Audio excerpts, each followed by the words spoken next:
Kami mulai dengan bagian pertama, environment dari ekonomi yang sekarang ini sedang sangat dinamis. Pertama, banyak kita semuanya mengikuti pemilu di Amerika Serikat yang baru selesai dan terpilihnya Presiden Donald Trump yang akan memulai pada bulan Januari 2025.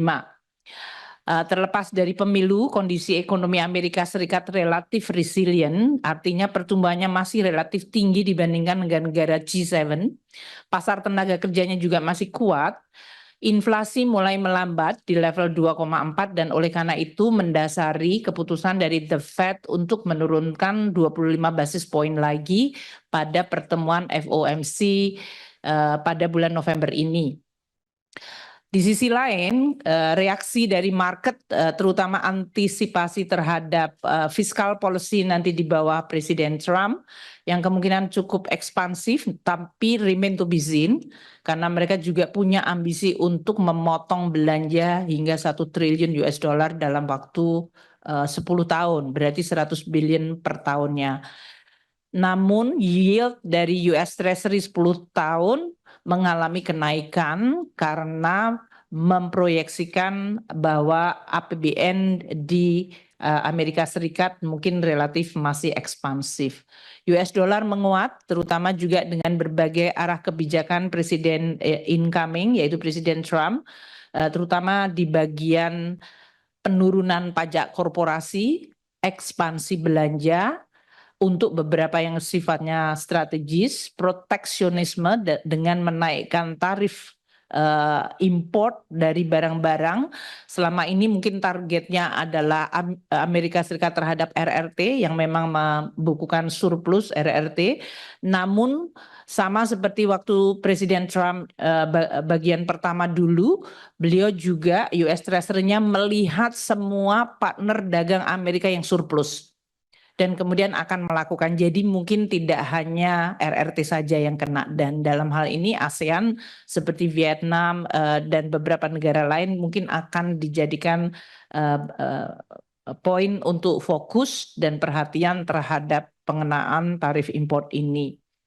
Kemudian dari sisi geopolitik diharapkan adanya gencatan senjata atau adanya perdamaian dan juga isu perubahan iklim yang di bawah Presiden Trump barangkali tidak seagresif seperti yang dilakukan oleh Presiden Biden dengan Partai Demokratnya. Untuk itu nanti ada pengaruhnya kepada seluruh dunia karena seperti komitmen terhadap climate change itu nanti pengaruhnya terhadap dibolehkannya kembali production dari fossil fuel nanti mempengaruhi oil price dan juga terhadap masa depan electric vehicle atau mobil listrik dengan seluruh rantainya. Untuk Eropa, perekonomiannya masih relatif stagnan, rendah, dan terus bertubi-tubi dihadapkan pada masalah geopolitik maupun dalam kondisi di dalam negeri masing-masing demokrasinya. Inflasi masih di level 2%, untuk sekedar mengingat Eropa sebelum terjadinya kenaikan inflasi tahun 2022 itu sempat inflasinya 0 bahkan deflasi negatif inflation. Tapi sekarang 2% itu ya dianggap tinggi untuk track record-nya European economy. European Central Bank sudah menurunkan suku bunganya karena ini merespons tadinya inflasi sempat double digit atau bahkan di 10 atau 11%, sekarang sudah 2%. Mereka telah menaikkan suku bunga pada level 3,4. Untuk Inggris juga sama, inflasi masih terasa sehingga mereka sudah menaikkan suku bunga di 4,75. Jadi lingkungan higher for longer itu masih dirasakan sampai kuartal ketiga dan keempat. Karena mereka belum melakukan pemangkasan suku bunga. Untuk ekonomi kedua terbesar RRT, kita semua mengikuti bahwa perekonomian masih struggle untuk merecover pertumbuhan ekonominya agar bisa bertahan di sekitar 5%. Krisis properti, kemudian utang dari pemerintah daerah, dan restructuring yang belum selesai menyebabkan perekonomian Tiongkok mendapatkan kinerja yang tidak terlalu baik. Bank Sentral RRT mengumumkan adanya stimulus dari sisi moneter pada akhir September yang lalu. Market belum bereaksi cukup impress karena yang dibutuhkan sebetulnya juga stimulus dari sisi fiskal. Untuk stimulus fiskalnya dengan size katanya diumumkan 10 triliun yuan, namun dalam hal ini implementasinya masih remain to be seen.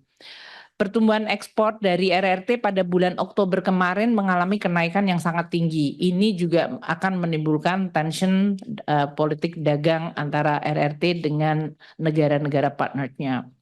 India yang sekarang menjadi emerging market yang cukup tinggi pertumbuhannya, mengalami inflasi yang relatif tinggi yaitu di 5,5%, dan dalam hal ini RBI yaitu Research Bank of India mungkin belum akan memotong suku bunganya dengan inflasi yang tinggi.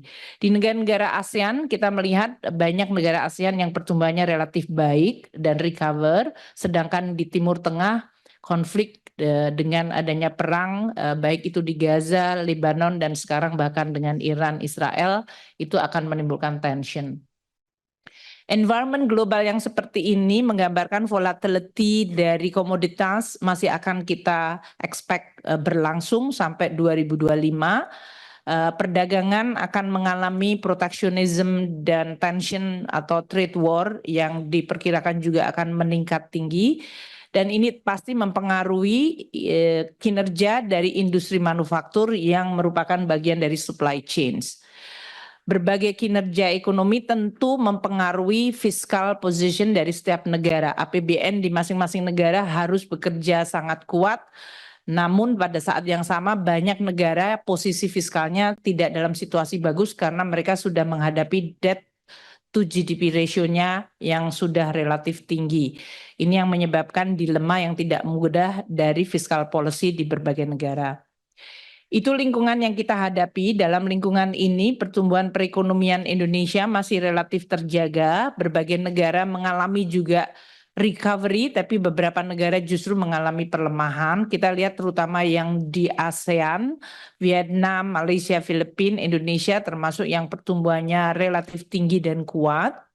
Sedangkan Singapura pulih kembali dengan adanya juga beberapa perdagangan, namun ini juga akan remain to be seen dengan adanya potential trade war. Amerika seperti kami sampaikan relatif kuat dibandingkan G7, sedangkan Eropa masih lemah.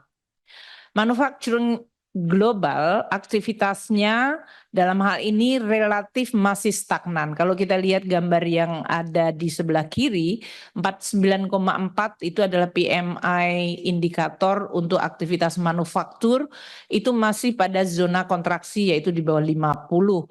Dan kontraksi ini sudah terjadi untuk manufaktur global sejak bulan Juli.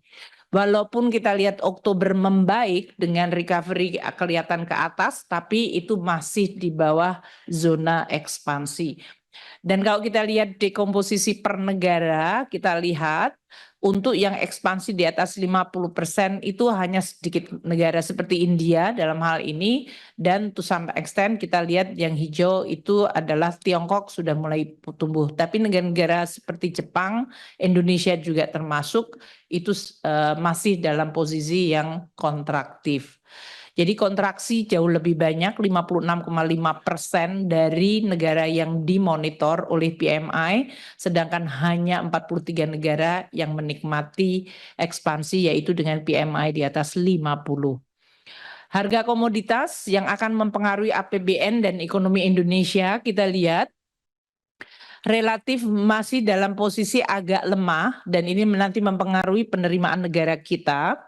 Kalau kita lihat dari mulai harga minyak yang meskipun terjadi ketegangan perang di Timur Tengah, harganya masih ada di sekitar 70 bahkan 74, tidak menyentuh angka APBN yaitu $80 per barel. Natural gas kita juga masih dalam posisi relatif murah di 2,7. Kalau kita lihat month to month growth-nya bahkan mengalami kontraksi. Kita lihat untuk Brent month to month-nya kontraksi 8,2, natural gas turun 14%. Untuk coal, batu bara, kita juga mengalami kontraksi 5%. Year to date, dalam hal ini masih juga mengalami penurunan 3,6. Kalau kita lihat untuk gas tadi sudah agak membaik kalau dihitungnya dari year to date. Namun Ibu Bapak sekalian, anggota dan pimpinan Komisi 11 yang kami hormati, untuk APBN kita biasanya lihatnya di year on year. Jadi kalau Bapak dan Ibu sekalian lihat, coal kita year on year-nya itu kontraksi harganya itu 25%. Ini yang menjelaskan banyak perusahaan-perusahaan batu bara yang kemudian setoran pajaknya menjadi menurun. CPO kita sudah mulai agak membaik, kenaikan harganya bahkan sudah menyentuh di atas 1.000 lagi. Ini adalah is a good news untuk kita. Year on year-nya tumbuh 4,7. Sedangkan untuk beras kita masih relatif stabil rendah. Ini mungkin dengan mulai masuknya musim panen di berbagai negara. Dengan lingkungan itu kita lihat pertumbuhan ekonomi Indonesia yang baru saja disampaikan oleh BPS. BPS menyampaikan kuartal ketiga growth dari perekonomian kita 4,95. Kalau kita lihat pertumbuhan ekonomi Indonesia sejak kuartal ketiga 2021 pasca pandemi, kita relatif tetap bisa menjaga perekonomian kita tumbuh di sekitar 5%. Ini adalah sesuatu yang tidak mudah karena periode 2021 hingga 2024 itu bukan periode yang tenang. Tadi saya sampaikan interest rate global naiknya itu luar biasa tinggi. Belum pernah terjadi kejadian terakhir dengan interest rate yang naik sangat cepat itu 40 tahun yang lalu. Jadi dalam situasi ini Indonesia masih bisa terjaga inflasi tinggi di negara-negara maju dengan interest rate yang tinggi, higher for longer, namun kita tetap bisa menjaga 5%, itu adalah sesuatu kinerja yang relatif baik. Kita lihat dari sisi komposisi penerimaan. Kalau kita lihat dari konsumsi rumah tangga Q3 2024 masih tumbuh di 4,91. Ini relatif cukup baik. Tentu kita mengharapkan kalau growth mau di atas 5% secara kuat, pertumbuhan dari konsumsi rumah tangga diharapkan tetap bisa terjaga dengan pertumbuhan yang juga di atas 5%. Namun konsumsi rumah tangga ini pertumbuhannya relatif ajek dibandingkan kondisi Q1, 2, dan 3 yaitu sekitar 4,9. Bisa 91, bisa 95. Untuk investment PMTB, pertumbuhan kita juga di Q3 itu relatif kuat yaitu 5,15. Dalam hal ini lebih tinggi dari Q1 dan Q2. Sedangkan konsumsi pemerintah operasi APBN menyumbangkan 4,62%. Dan kalau kita lihat, ini berarti APBN kita memberikan dampak positif terhadap growth dibandingkan dengan kuartal kedua yang hanya 1,4%.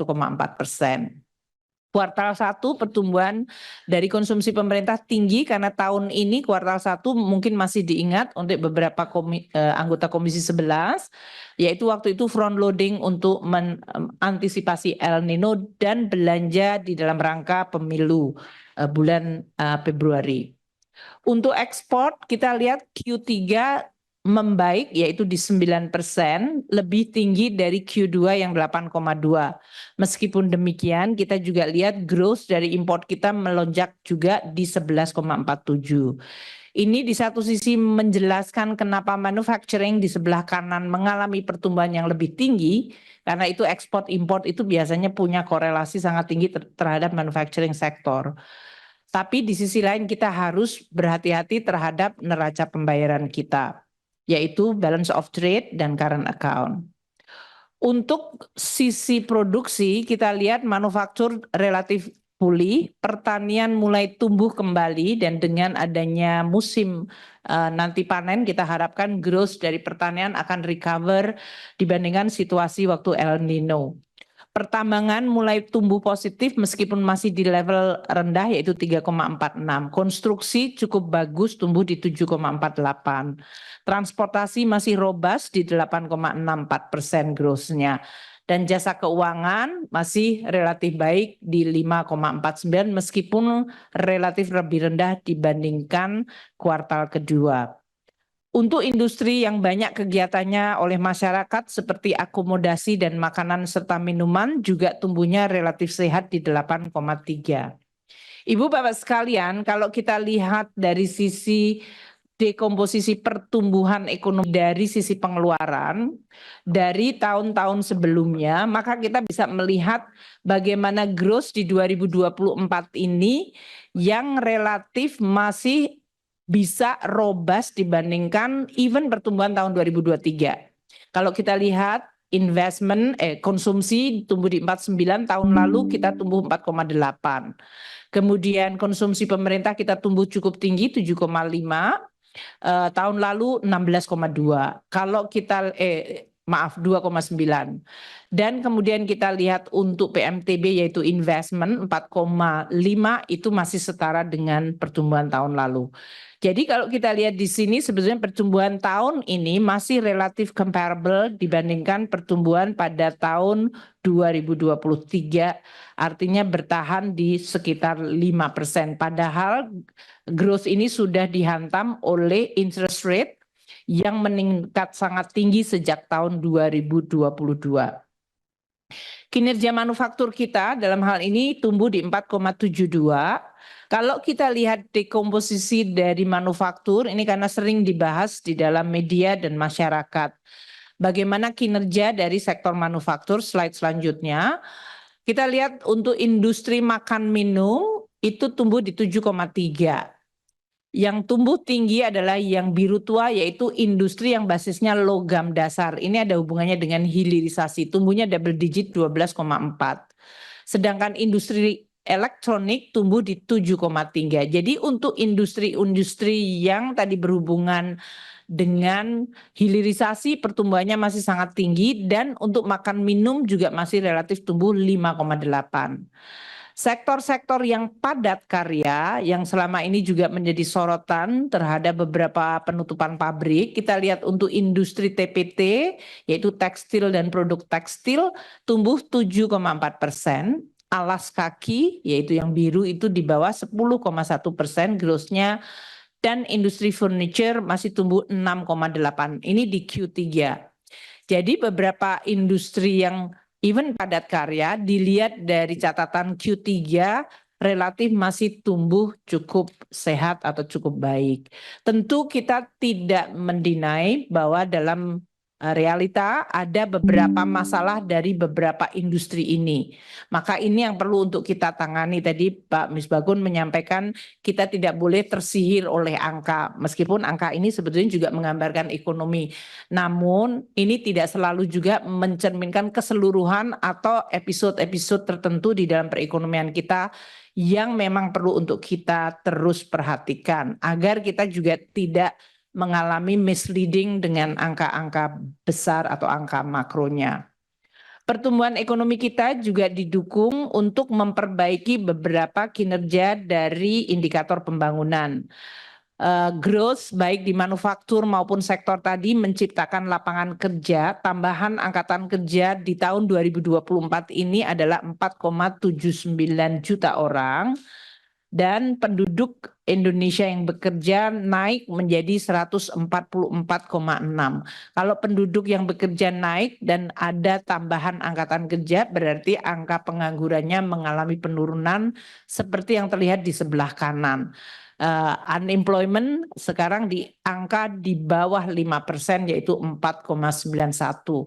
Ini adalah angka tren yang cukup baik. Kalau kita lihat pasca pandemi, waktu itu unemployment-nya sempat melonjak di 7,07%, sekarang kita sudah turun di bawah 5%, artinya sudah di bawah pre-pandemi level. Pre-pandeminya itu di 5,23 tahun 2019. Ini adalah momentum yang harus kita jaga, growth creating job. Itu penting karena pada akhirnya masyarakat bisa menikmati kue ekonomi yang naik melalui penciptaan kesempatan kerja. Pertumbuhan ekonomi kita juga mampu menurunkan kemiskinan dan memperbaiki ketimpangan. Growth kita terhadap kemiskinan turun sekarang di level 9,03%. Kalau kita lihat dibandingkan pre-pandemi di 9,41%, berarti telah terjadi perbaikan, kita telah kembali di bawah pre-pandemi level. Kalau dilihat dari jumlah orangnya memang kelihatan 25,22 karena dari tahun 2019 sampai 2024 terjadi pertumbuhan penduduk Indonesia. Tapi dari persentase kita mengalami penurunan dari tingkat kemiskinan. Rasio Gini kita yang menggambarkan rasio antara 40% bottom terhadap 20% yang top, ini 0,379, makin rendah berarti makin equal. Ini menurun dibandingkan situasi selama pandemi atau bahkan before pandemi. Jadi dari sisi Gini coefficient juga kita sudah membaik bahkan dibandingkan kondisi before atau sebelum pandemi. Untuk inflasi, kita lihat inflasi Indonesia relatif dalam posisi relatif stabil rendah. Ini baik. Beberapa pressure yang kemarin inflasi yang berasal dari volatile food juga sudah mulai mengalami stabilitas di dalam level yang relatif baik.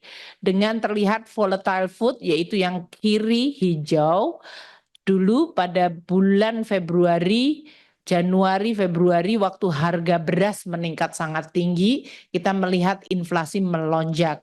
Sekarang dengan relatively stabil, maka kita lihat volatile food kontribusinya kepada inflasi hanya 0,89. Jauh lebih turun atau kecil dibandingkan situasi awal tahun ini, yang memang waktu itu terasa sekali pressure dari harga-harga pangan. Indonesia dengan inflasi 1,7%, banyak yang menanyakan kemarin sempat deflasi, tapi kalau kita lihat headline inflation dan terutama core inflation, jadi kalau kita lihat core inflation 1,77 itu, 1,71 itu headline-nya IHK, 2,21 adalah core inflation, itu adalah yang menggambarkan inflasi inti yang didorong oleh sisi permintaan. Jadi dalam hal ini growth dari permintaan, pertumbuhan dari permintaan masyarakat, apakah untuk konsumsi, untuk investasi, apakah untuk government spending, itu masih tumbuh 2,21. Itu relatif sehat. Sehingga kalau kita lihat dekomposisi inflasi ini, harga yang diatur pemerintah administered price 0,77, volatile food 0,89 dan core inflation di 2,21 menggambarkan bahwa stabilitas harga sekarang menggambarkan masih adanya keseimbangan antara sisi demand yang tumbuh dan respon supply-nya. Dibandingkan banyak negara lain, inflasi kita 1,7 itu comparable dengan banyak negara, ini bagus karena berarti memberikan juga dampak terhadap ruang untuk pertumbuhan ekonomi. Banyak negara yang masih struggle dengan inflasi relatif tinggi, kalau negara-negara emerging seperti Argentina yang sedang krisis ekonominya nggak berhenti-berhenti, inflasinya sudah 200%. Turki dalam hal ini bahkan inflasinya juga relatif stubborn pada level di atas 40%. Ibu Bapak sekalian, dengan adanya stability dan juga kinerja ekonomi yang relatif baik dan juga nanti performance fiskal yang masih terjaga, kita mampu menjaga stabilitas dari pasar keuangan yang terus mengalami tekanan karena dinamika global. Nilai tukar dalam hal ini dolar menguat seperti tadi saya sampaikan, menyebabkan banyak negara mengalami depresiasi termasuk rupiah kita di 2,28. Namun ini depresiasi yang masih comparable dibandingkan banyak negara. Beberapa negara mengalami apresiasi seperti Malaysia dan UK. Mungkin Malaysia adalah mengalami respon sesudah mengalami depresiasi cukup dalam pada tahun-tahun sebelumnya. Demikian juga dengan Afrika Selatan. Yield surat berharga negara kita juga relatif baik terjaga, yang ungu untuk surat utang negara yang rupiah denominated, yang merah adalah US Treasury dollar denominated 10 tahun, jadi ini comparable tapi yang satu local currency, yang satu US base. Dan kita lihat Indonesia spread antara yield kita dengan US Treasury itu relatif very tight. Ini bagus karena kemudian menyebabkan Indonesia persepsinya risikonya dianggap relatif rendah. Dan kita lihat untuk capital flow, untuk masuknya SBN kita itu mengalami kenaikan terutama sejak bulan Agustus, September, Oktober. Bulan November dengan adanya hasil kemarin pemilu di Amerika Serikat menimbulkan sentimen capital outflow di berbagai negara. Kalau kita lihat aliran modal asing secara bersih totalnya 268 triliun masuk ke Indonesia per 8 November. Untuk saham 33 triliun dan untuk SBN 35 triliun, selanjutnya SRBI yaitu Instrumen Bank Indonesia 200 triliun. Kami akan masuk kepada postur APBN yang kemudian nanti akan diteruskan oleh para wakil menteri. Jadi dengan kondisi ekonomi ini APBN di mana Kementerian Keuangan sebagai bendahara umum negara bertanggung jawab untuk mengelola instrumen yang sangat penting yaitu